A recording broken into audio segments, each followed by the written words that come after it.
Are you looking for another whole plant food recipe that tastes good and it's easy too? What are you talking about? Come on, Dylan. And it's healthy too. What? Well, this whole wheat pasta with white sauce and mushrooms and spinach, what are we gonna call it? Let's call it a creamy pasta casserole bake. We'll knock your socks off. Come on, bro, has it been that long?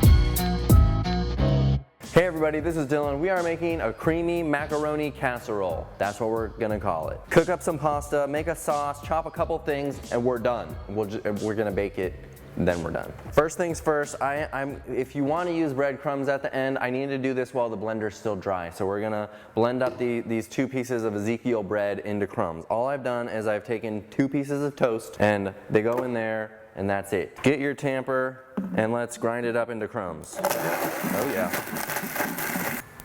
Breadcrumbs. Set that aside. Okay, let's start this sauce. I'll show you how simple it's going to be. We just need a few ingredients. And we're just gonna throw all this stuff in the blender. I've got a cup of cashews into the blender. Then I've got like a handful of cloves of garlic. What is that? 6 or 7 cloves of garlic going in. That's plenty.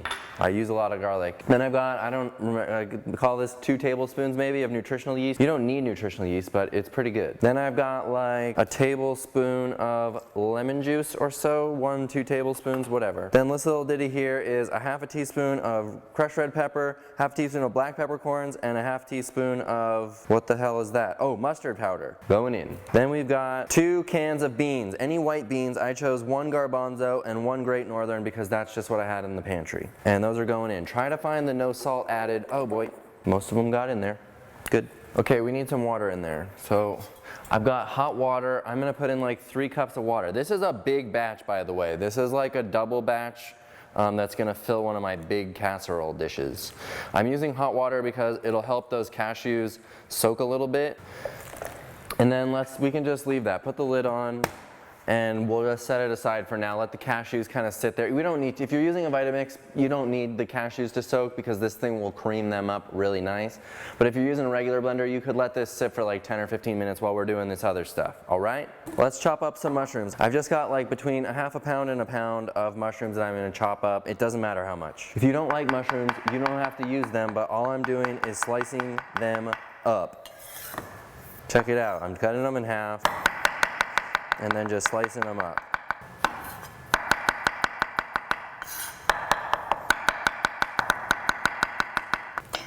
Okay, well while we're feeling choppy, we might as well chop up this big onion. So I would use 2 regular onions or 1 obviously mutant onion like this one.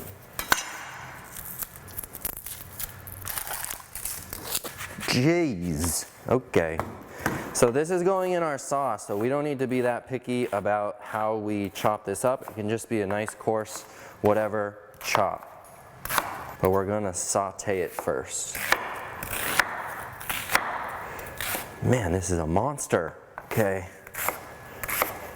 If it fits in these 2 bowls, what in the world? Well, it's gonna be a bit of an oniony sauce, I guess. You could use less onion if you want. You don't need to use this much onion, but you know how I cook, so whatever. Okay, before we go over the stove, I've got a 1-pound crate here of spinach. All we're gonna do is open up the crate of spinach and throw it in a monster bowl like that. Wow, that looks like a lot of spinach when you do it like that. I think I'm getting nervous that we're using too much, but we'll see what happens. We'll make it work. We're gonna figure it out. Okay. Okay, I think we're ready for the stove. Let's do the stove.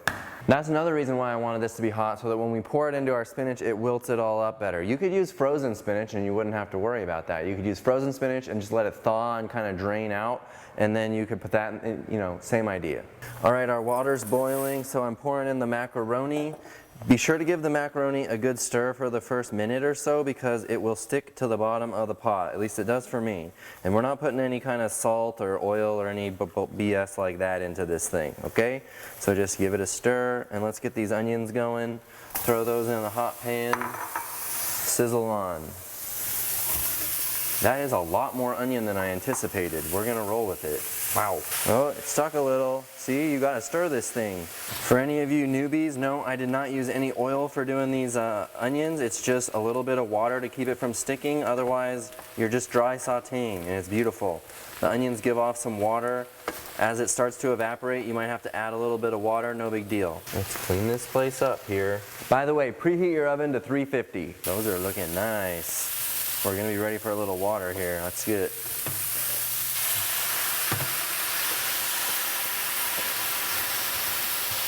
Didn't think you could get that brown color without any oil, huh? Looking pretty.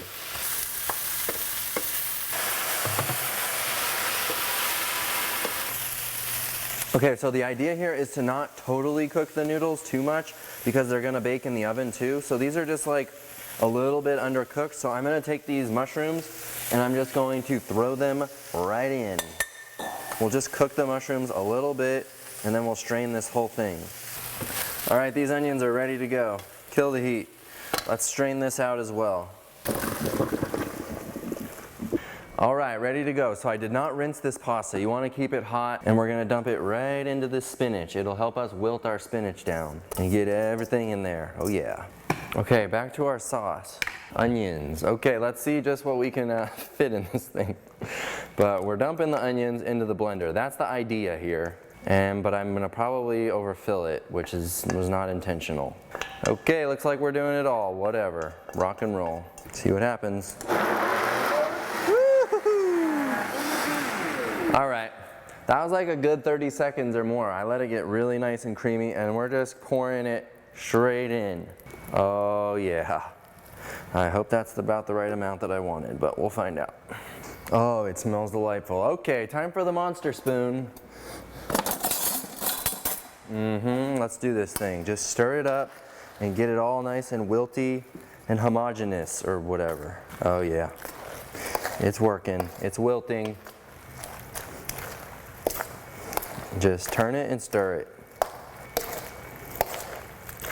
I think I'm gonna actually want it a little bit wetter, so I'm gonna put a little more hot water. That's like, I don't know, half a cup or something. And back to stirring. Yeah, that's better. Because it's gonna go in the oven, which is gonna obviously dry it out a little bit. So we don't want it to be too dry going in. Okay, I'm pretty happy with this. Oh, yeah, that is a lot of garlic. It's nice. Okay, let's do this. Let's just dump it in and see if it fits. Okie dokie.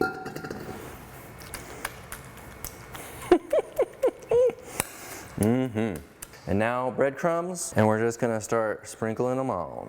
Oh yeah, breadcrumbs are optional. You don't have to do breadcrumbs if you don't want them, but I like the texture. Look at you, just singing to me. Oh, this is gonna be a good one. Okay, so now you can cover it. If you wanna cover it with some parchment paper, if you like to keep the foil off your food, you can do that, but we're gonna put it in covered, 350 for like, I don't know, 45 minutes to an hour. It doesn't matter that much. We're just kinda, you know, baking it or whatever. While the pasta's in the oven, I've got to tell you about my brand new SOS-Free bottled sauces that are now back in stock. So they'll be shipping in 1 day instead of 6 weeks, which is awfully nice. Anyway, I've got a barbecue sauce and a tomato ketchup, no added salt, oil, or sugar. They're sweetened with whole dates, figs, raisins, and there's no added salt. So this is the barbecue and a ketchup. I've got a spicy sriracha chili sauce, which is awesome, and the only sriracha of its kind that is truly SOS free. And then I've got these two that I call Asian and Indian everything sauce, which can be used as like a stir fry sauce, a dipping sauce. You could use them as a salad dressing, anything. They're back in stock. The link's down below in the description of the video.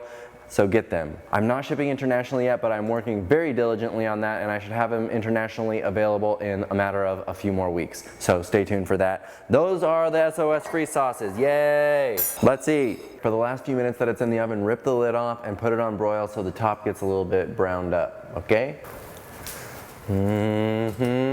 Oh yeah. Oh yeah, it's nice and moist.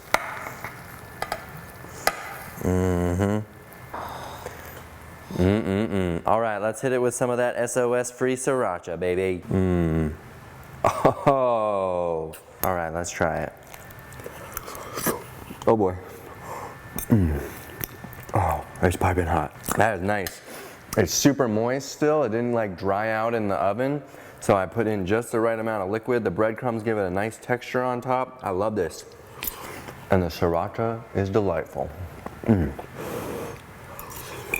Oh boy. Oh, that was good. So click on the link right here. Get your hands on my SOS-free sauces. Thanks for watching. I'll see you on the next video. Bye.